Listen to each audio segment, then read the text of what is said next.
오늘 본문의 말씀으로 거짓 그리스도와 짐승의 표, 이러한 큐티 제목으로 말씀을 좀 나누겠습니다. 오늘 11절에 보니까 이렇게 되어 있습니다.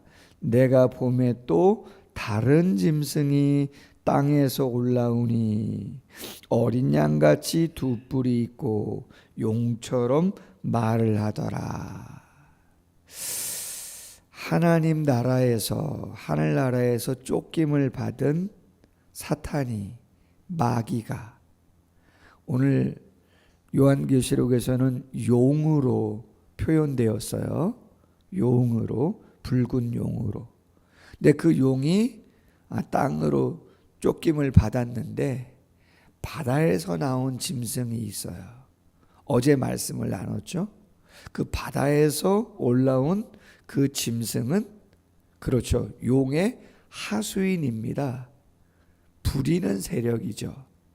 근데 그 바다에서 올라온 짐승은 무엇을 의미한다고 말씀드렸냐면 적 그리스도, 그리스도를 대적하는 세력, 무리라고 말씀드렸습니다. 이 요한계시록이 기록될 당시 2000년 전에는 아마 이 편지를 읽고 있었던 초대교회 성도들은 로마 제국이겠구나, 로마의 황제겠구나, 그러한 생각을 했을 것입니다. 틀리지 않을 것입니다. 그러나 구체적으로 예수님이 이 땅에 재림하실 때까지는 아직 그때가 언제인지 모르기에 수많은 나라가 흥망성쇠를 거듭하면서 시간이 흘러갈 것이고, 그때마다 절대적인 권력을 갖고 있는 제국이나 나라, 아니면 왕들이나 어떠한 공동체, 집단이 분명히 있을 것입니다. 지금도 세상을 다스리는 것 같은 가장 큰 영향력을 끼치고 있는 나라가 있습니다. 누가 뭐래도 미국이라는 나라가 절대적이지 않습니까? 화폐를 사용하는 것도 그렇고 군사력이나 모든 정치나 많은 것들이 미국을 중심으로 해서 그렇죠, 모든 것들이 되어지는 것을 보게 되어집니다. 어떠한 세력인지 누군지는 정확히 모르지만 성경이 기록 당시만 하더라도 로마라고 하는 거, 로마의 황제들, 왜? 황제 숭배를 강요했고 그것을 따르지 않는 자 다 순교의 제물로 드려지게 하는 그러한 일들을 행했기 때문에 그렇게 생각했겠죠. 어쨌든 그 붉은 용, 마귀 사탄이 자신의 하수인으로 절대적인 세상의 권력을 행사하는 자를 하수인으로 두고 신약의 공동체, 교회 공동체 그리스도인들을 핍박했다. 바다에서 올라온 짐승이다. 그럼 오늘 본문은 어떤 짐승을 이야기하는가? 땅에서 올라온 짐승이다. 머리에 두 뿔이 있다. 용처럼 말을 했다. 오늘 큐티 제목입니다. 그럼 이 땅에서 올라온 짐승은 누구를 의미하는가? 거짓 그리스도를 의미한다. 거짓 선지자를 이야기한다. 쉽게 요즘으로 표현하면 이단, 사이비, 교주들 같은 그러한 자들을 이야기하는 것이다. 12절 이야기합니다. 그가 먼저 나온 짐승의 모든 권세를 그 앞에서 행하고 땅과 땅에 사는 자들을 처음 짐승에게 경배하게 하니 곧 죽게 되었던 상처가 나은 자니라. 자, 땅에서 올라온 짐승은 어떤 역할을 하느냐? 바다에서 나온 짐승, 적 그리스도, 절대적인 세상의 권력을 가지고 용의 마귀의 하수인으로 애쓰는 그의 또 다른 하수인인 것입니다. 용이 있습니다. 마귀 사탄이 있습니다. 적 그리스도가 있습니다. 바다에서 올라온 짐승이 있습니다. 그런데 땅에서 올라온 짐승, 거짓 그리스도, 거짓 선지자가 이 적그리스도, 세상 권력의 하수인으로 또 다른 역할을 하게 되어진다, 그런 이야기를 하고 있는 것이죠. 삼위일체 하나님께서 성부, 성자, 성령께서 사역을 감당하시는 것처럼 악의 세력도 마귀가 세상 권력을 가진 자와 종교적으로 거짓 그리스도, 거짓 선지자의 역할을 하는 왕의 제사장들을 통해서 또 다른 악의 세력을 이루고 세상에게 악한 영향력을 행사하게 되어진다. 그런 이야기를 하고 있는 것입니다. 그런데 오늘 13절에 보면 그들이 땅에서 올라온 짐승, 거짓 선지자, 거짓 그리스도가 어떤 일을 하는가?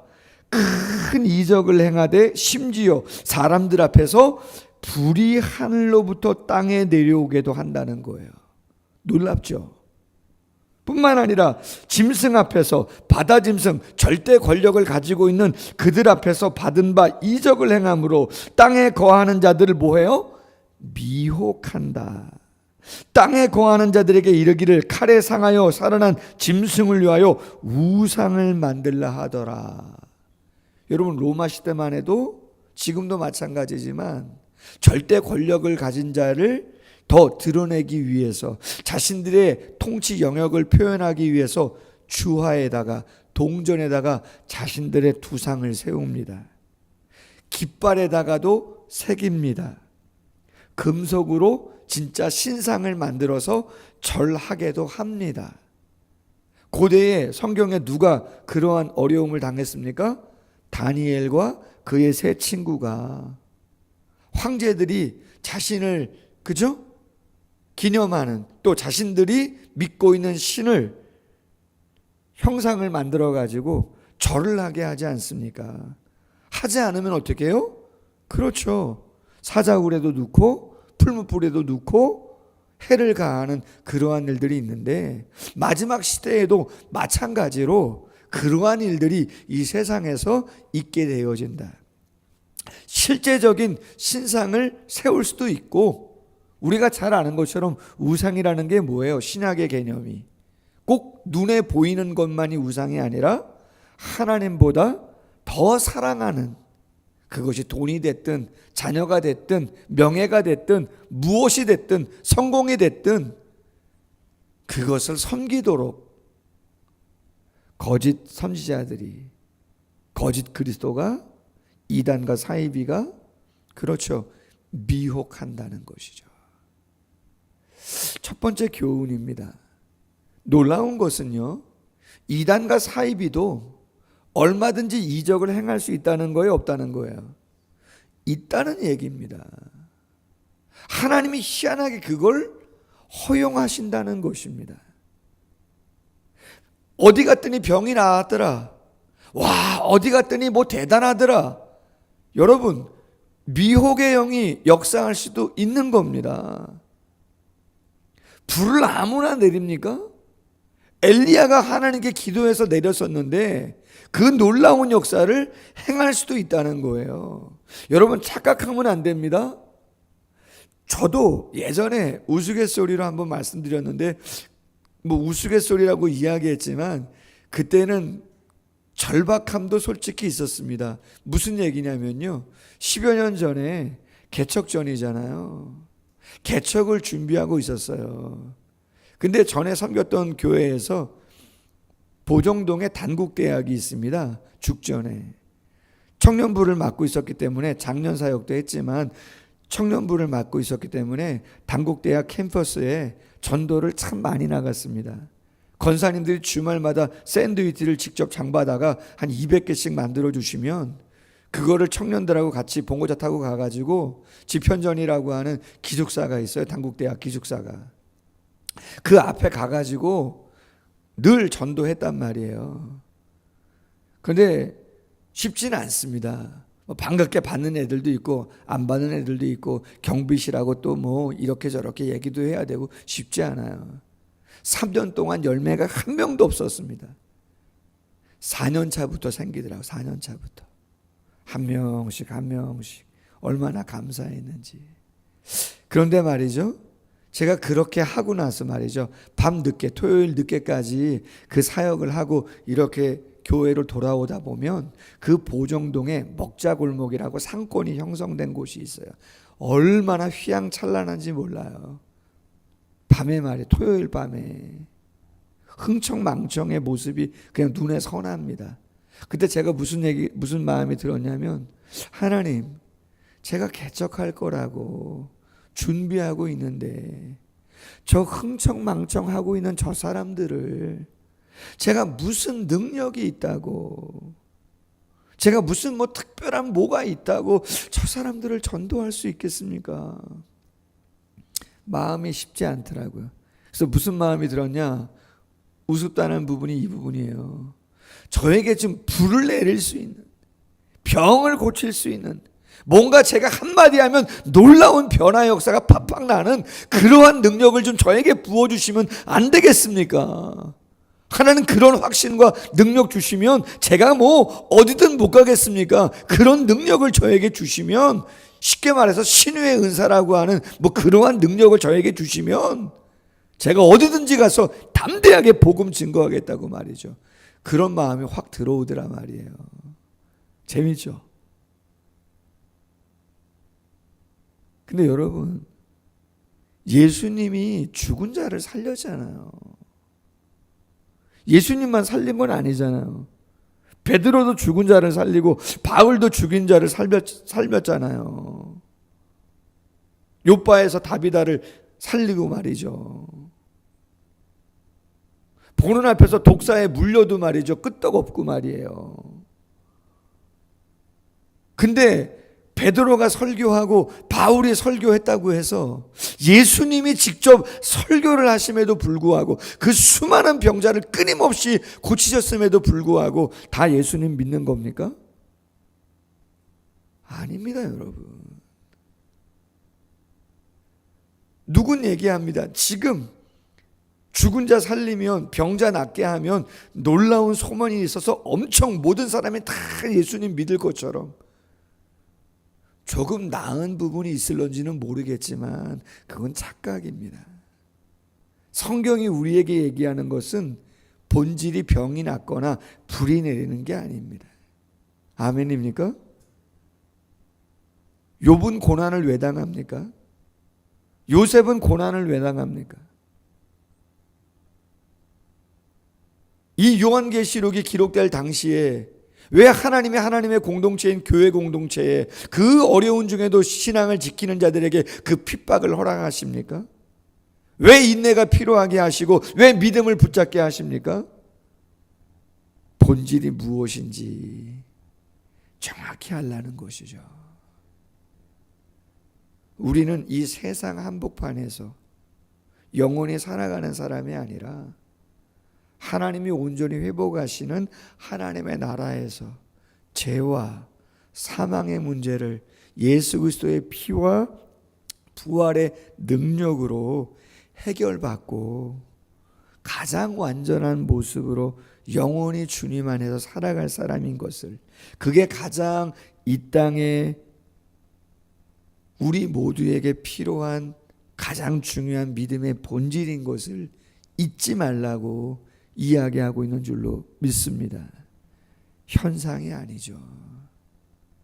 무시하라는 얘기가 아니라 중요한 내용들이지만, 필요한 것들이지만 그것이 우리의 믿음의 본질은 아니에요. 가난하냐? 그렇지 않느냐? 성공하냐? 그렇지 않느냐? 건강하냐? 그렇지 않느냐? 중요한 것들일 수 있습니다. 영향을 주지요, 당연히. 그러나 가장 중요한 본질은 그것은 아닌 것이죠. 두 번째, 15절 이하에 땅에서 올라온 짐승, 거짓 선지자 거짓 그리스도, 그가 권세를 받아 그 짐승의 우상에게, 바다에서 올라온 짐승, 적 그리스도, 세상의 권세를 가진 그를 상징하는 우상에게 생기를 주어 그 짐승의 우상으로 말하게 하고, 또 짐승의 우상에게 경배하지 아니하는 자는 몇이든지 다 죽이게 하더라. 생기는 생명력이에요. 활동이잖아요. 근데 우상이 있는데 말이죠. 신상 같은 게 있는데 거기에 생명력을 준다는 거예요. 이건 뭘까요? 사술이에요. 사술이 뭐예요? 속임수예요. 속임수. 특별히 동양의 신비 종교의 사제들은 이 복화술이라고 하는, 요즘도 많이 가끔 그런 거 하는 분들이 있어요. 인형 있잖아요. 인형 이렇게 손에 놓아가지고, 예? 손에다가 인형 이렇게 놓아가지고 막 움직이는 분들 있잖아요. 근데 본인은 말을 안 하는 것처럼 가만히 있는데 인형이 막 말을 해요. 혹시 보셨습니까? 뭐 잘못됐다라기보다도 그 근원이 언제부터 있었냐면 고대 사회부터 복화술이라고 하는 게 그때부터 특별히 이방의 사제들이 신비하잖아요. 말도 안 하고 가만히 있는데 음성은 들려. 저는 못하는데, 그죠? 뭐 가끔 뭐 여름 성경학교나 이런 거 할 때 아이들에게 그런 것들 들려주는 분들도 있어요. 그 자체가 잘못됐다는 게 아니라 근원을 찾아가다 보면 이방의 사제들이 어떤 뭔가 속임수로, 그죠? 그러한 것들로 복화술을 이용했었다. 왜? 그 당시만 해도 신비한 거니까. 얼마든지 그렇게 우상들이 말하는 것처럼 생명을 줘서 뭔가 진짜 그럴싸하게 말이죠, 미혹하는 부분들이 있었다. 그가 모든 자 곧 작은 자나 큰 자나 부자나 가난한 자나 자유인이나 종들에게 그 오른손이나 이마에 표를 받게 하였다. 이마에 표를 받게 한다는 거예요. 표, 카라그마라고 하는 단어인데 긁힌 자국이라는 표현이 뜻이에요. 도장, 조각, 짐승의 표시죠. 자, 어떤 표식을 그 누군가에게 한다는 것은 어떤 의미예요? 종이라는 거예요. 종식된다는 이야기죠. 그럼 실제적으로 이마에 표를 한다는 말인가? 그렇지는 않습니다. 우리가 내일 살펴보겠지만 계시록 14장 1절이나 7장 3절 말씀에도 보면 14만 4천 명, 구원받은 14만 4천 명의 이마에도, 그렇죠, 표가 되어 있다. 그럼 진짜로 다 표를 하시느냐? 아니요. 상징적인 의미로 바라보시는 것이 맞다. 누구든지 이 표를 가진 자 외에는 매매를 못하게 하니 이 표는 곧 짐승의 이름이나 그 이름의 수다. 바다에서 올라온 절대 권력을 가진 자 그의 이름이거나 그 표가 말이죠. 혹은 그 사람을 따르는 많은 사람들의 숫자, 명수일 수 있다. 그런 이야기를 하는 거예요. 지혜가 여기 있나니 총명한 자는 그 짐승의 수를 세어보라. 그것은 사람의 수니, 사람의 명수니 그 수는 666이다. 그럼 그 짐승이 구체적으로 누구냐? 그죠? 이 당시 2000년 전에는 많은 사람들이 로마 제국의 로마 황제, 그 중에서 시저 네로라고 많은 사람들이 이야기들을 했어요. 이유가 뭐냐? 그것은 히브리어죠. 히브리어의 알파벳은 다 숫자를 담고 있어요. 의미를 담고 있단 말이에요. 하나하나 알파벳이. 근데 시저 네로라고 하는 그 이름을 알파벳 숫자를 합치면 그게 666이 되다 보니 그렇게 생각들을 했었다라고 하는 것이에요. 그러나 정확하지는 않습니다. 대체적으로 그렇게 이야기를 한다라고 하는 것이에요. 그러나 옥스퍼드 원어 성경대전에 보면 고대 히브리인들, 유대인들은 6이라는 숫자가 땅의 숫자이고 노예의 숫자라고 여겼어요. 7은 완전수, 1000은 충만한 수, 그 숫자에 의미가 있는 것처럼 6은 땅의 숫자, 노예의 숫자다. 근데 그 숫자가 666이면 얼마나 부정적인 숫자냐 말이죠. 여러분, 지금도 우리나라는 7자 좋아하죠. 3자도 좋아합니다. 근데 어떤 숫자 안 좋아하죠? 4자 안 좋아해요. 왜요? 유교문화권이다 보니까 한자잖아요. 죽을 사자가 있어가지고 4자를 안 좋아해요. 그래서 지금도 병원에 가보세요. 엘리베이터에 버튼 누르죠. 근데 병원에는 몇 자가 없어요. 엘리베이터 층수가 4자로 되어 있지 않아요. 4, F로 표시가 많이 되어 있단 말이에요. 4를 안 해요. 잘. 왜? 문화가 그런 거예요.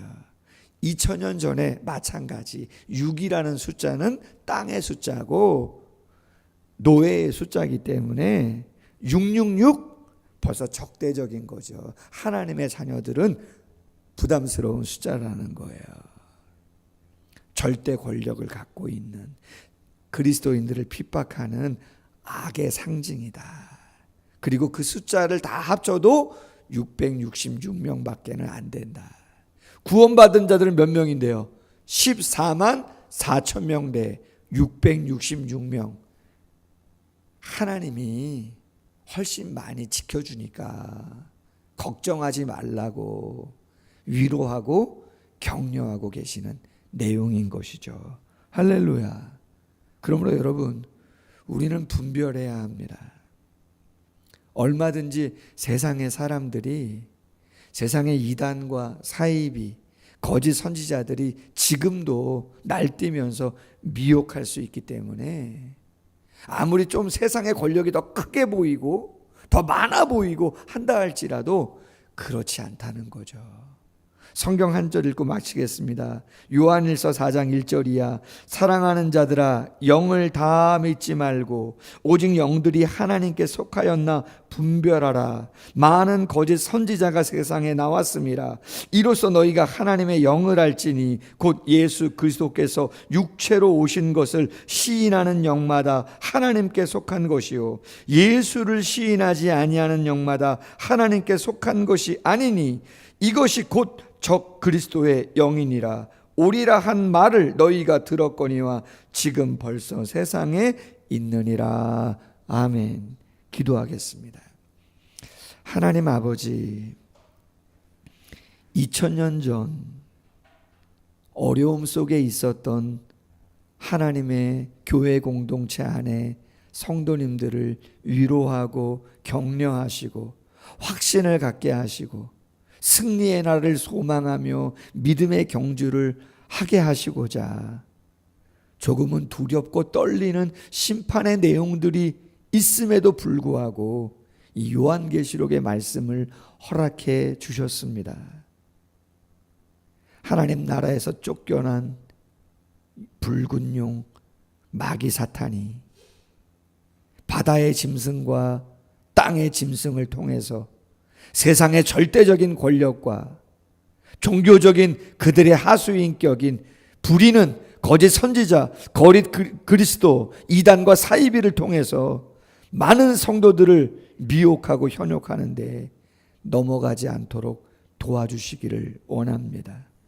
정말 우리가 무엇을 붙잡고 무엇이 믿음의 본질인 것을 다시 한번 기억하고 죄사함과 사망의 문제를 허락하신, 해결해 주신 예수 그리스도의 십자가와 부활의 능력을 힘입고 우리에게 허락하신 부르심과 사명의 길을 잘 감당할 수 있도록 은혜 베풀어 주시옵소서. 오늘도 그 사명을 이루기 위하여 기도할 때 이 땅에 필요한 것 있다면 하나님이 허락하시고 지혜 주시고 세임 주셔서 넉넉하게 감당할 수 있도록 은혜 위에 은혜 베풀어 주시옵소서. 감사하며 예수님의 이름으로 기도하옵나이다. 아멘.